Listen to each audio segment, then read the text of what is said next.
काशीपुर के escort farm में aroma park को सिडकुल के अंतर्गत विकसित कर सुगंधित पदार्थों के उद्योग स्थापित करने की प्रधानमंत्री नरेंद्र मोदी ने घोषणा की है। काशीपुर के उद्यमी इससे उत्साहित हैं। कुमाऊं चैम्बर ऑफ कॉमर्स के अध्यक्ष विकास जिंदल का मानना है कि इससे उत्तराखंड के पर्वतीय क्षेत्र से युवाओं का पलायन भी रुकेगा।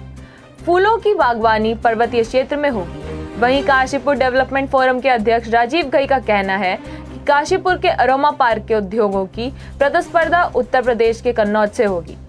अभी तक कन्नौज का इत्र के बाजार में एकाधिकार है। सुरागीलाल न्यूज के संपादक राजेश शर्मा ने इस विषय पर उद्यमियों से खास वार्ता की। आज हमारे बीच केडीएफ के अध्यक्ष राजीव घई जी और Kumaon Garhwal chamber of commerce के प्रेसिडेंट विकास जिंदल जी मौजूद हैं। हमारा इनसे ये प्रश्न है, प्रधानमंत्री नरेंद्र मोदी ने काशीपुर को क्या दिया? अभी हल्द्वानी आए थे, तो इस बारे में आप क्या कहेंगे? जो काशीपुर एस्कॉर्ट फार्म की जो लैंड में सिडकुल डेवलपमेंट करने जा रहा है, उसमें प्रधानमंत्री जी ने जो अरोमा पार्क की घोषणा करी है वो स्वागत योग्य है। निश्चित तौर पर उसमें काशीपुर का इंडस्ट्रियलाइजेशन को एक बहुत बड़ा बूस्ट मिलने वाला है, तो इसके लिए हम प्रधानमंत्री जी का धन्यवाद करते हैं। और इसके साथ ही अपने जो हमारे यशस्वी युवा मुख्यमंत्री हैं पुष्कर सिंह धामी जी, जिनके विजन से और जिनके प्रयास से ये अरोमा पार्क आया है, तो उनका भी हम धन्यवाद अदा करेंगे आपके चैनल के माध्यम से। तो ये जो घोषणा हुई है, इसमें 41 एकड़ में 41 एकड़ में जो है वो एरोमा पार्क स्थापित किया जाएगा, जिसका पूरा इंफ्रास्ट्रक्चर जो है वो सिडकुल के द्वारा डेवलप करा जाएगा। जैसे अभी हमारे प्रदेश में जो है वो सेंट्रल फॉर एरोमेटिक प्लांट्स एक सेलापुई में गवर्नमेंट के द्वारा विकसित करा गया है और उससे सारी जो है वो टेक्नोलॉजी अवेलेबल कराई जाएगी।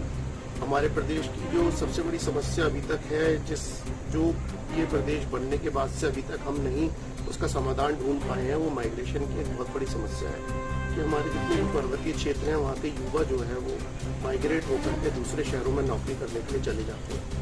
उसकी सबसे बड़ी वजह यह है कि हमारे वहाँ जो है लोगों के पास जमीन, जो लैंड होल्डिंग है वो बहुत छोटी छोटी है, जिसमें जब हम इसकी बात करते हैं अपना गेहूं उगाने की और चीज़ें उगाने की, तो उसमें उस लैंड होल्डिंग से उनको कुछ मिल नहीं पाता, तो परिणाम स्वरूप उनको दूसरे शहर में अपने रोजी रोटी के लिए जाना पड़ता है। ये जो एरोमा पार्क का विजन है मुख्यमंत्री जी का, उसका सबसे बड़ा फायदा यही रहेगा कि एक वैल्यू एडेड क्रॉप्स हम लोग उनसे उगवा पाएंगे, जिससे उनको छोटी कास्ट में भी जो है अच्छी रिटर्न अपनी जमीन से मिल पाएगी। तो ये जो है सबसे बड़ा जो हमारी पलायन की समस्या है, वो इससे समाधान उसका होने वाला है, क्योंकि उनको टेक्नोलॉजी दी जाएगी सरकार के द्वारा और फिर वहाँ पे जो है वो एरोमेटिक प्लांट्स की अपनी खेती करेंगे, जिनको यहाँ ला के प्रोसेस करके उनके एसेंशियल ऑयल्स पूरी दुनिया में बेचे जाएंगे। एसेंशियल ऑयल के बारे में मैं आपको बताना चाहूँगा कि अभी पूरे विश्व का मार्केट 82,500 करोड़ रुपए का मार्केट है, जिसमें भारत की हिस्सेदारी सिर्फ 17% है। तो अभी बहुत बड़ा स्कोप हमारे सामने है एरोमेटिक प्लांट्स के लिए और एसेंशियल ऑयल्स के लिए, कि जिससे जो है हम एक बहुत अच्छा डेवलपमेंट अपने प्रदेश का और अपने जो है काश्तकारों का, अपने किसान भाई का कर सकते हैं। तो निश्चित तौर से काशीपुर शहर को भी इसका लाभ होगा, प्रदेश को भी लाभ होगा, प्रदेश को भी लाभ होगा और बहुत अच्छा स्टेप है। धन्यवाद। राजीव घई जी, आप कुछ बताइए अरोमा पार्क के बारे में, प्रधानमंत्री ने क्या दिया, आप क्या? देखिए, $20 बिलियन की ये मार्केट है विश्व की, उसमें से सिर्फ $10 मिलियन हमारे देश में खपत होती है।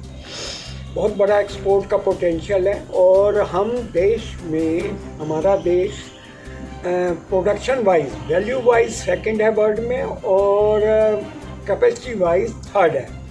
चाइना हमारा एक बहुत कंपटीटर है, जिसकी जो भौगोलिक स्थिति लगभग उत्तराखंड की तरह है। तो ये एक बहुत ही सकारात्मक घोषणा हुई है, जिससे 31 एकड़ में जो डेवलप होगा उसमें 1000 गज के छोटे से छोटे प्लॉट हैं और 6000 स्क्वायर मीटर के बड़े प्लॉट हैं। 3500 रुपये के आसपास का रेट है। एक जो फंड हुआ है अगले 6 महीने में, जैसे बताया जा रहा है, वो इसका इस पे इन्वेस्ट करके एक बहुत बढ़िया एक इंडस्ट्रियल एरिया डेवलप होके आए। हमारा कंपटीशन अब है यूपी के साथ। आपको पता ही है कन्नौज बहुत बड़ी एक मार्केट है।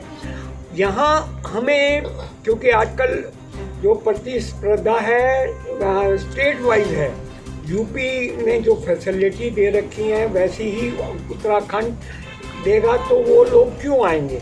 हमारा प्रयास रहेगा कि यहाँ कुछ एक्स्ट्रा फैसिलिटी मिले जिससे इंडस्ट्री यहाँ पे डेवलप होगी। नंबर एक, यहाँ का आधार जो सिर्फ इंडस्ट्रियल स्टेट नहीं, आसपास का जो एरिया है उसका डेवलपमेंट भी इसके साथ होगा। सबसे ज़्यादा फायदा होने जा रहा है हमारे काश्तकारों को। आज हमारा एरिया, आस पड़ोस का एरिया मेंथा के लिए मशहूर है। पेपरमेंट और ये सारी की खेती, सुगंध की खेती हमारे आसपास होगी। फार्मर्स, जैसा हमारे विकास भाई ने बताया कि हमारे प्रधानमंत्री जी का विज़न है किसानों की 2 गुनी आय करना।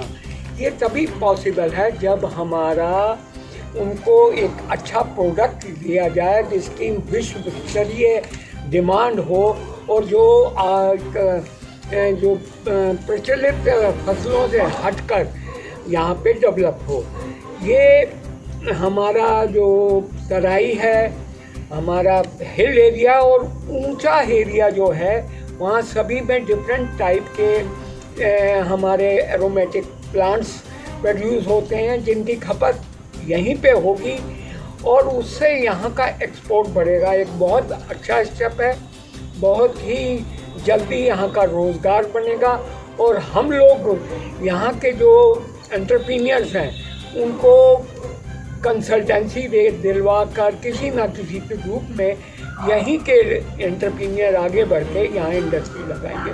ये हम इससे अपने युवा मुख्यमंत्री का भी स्वागत करते हैं, उनकी घोषणा का, और अवश्य प्रधानमंत्री जी की दूरगामी जो सोच है उसका भी स्वागत करते हैं।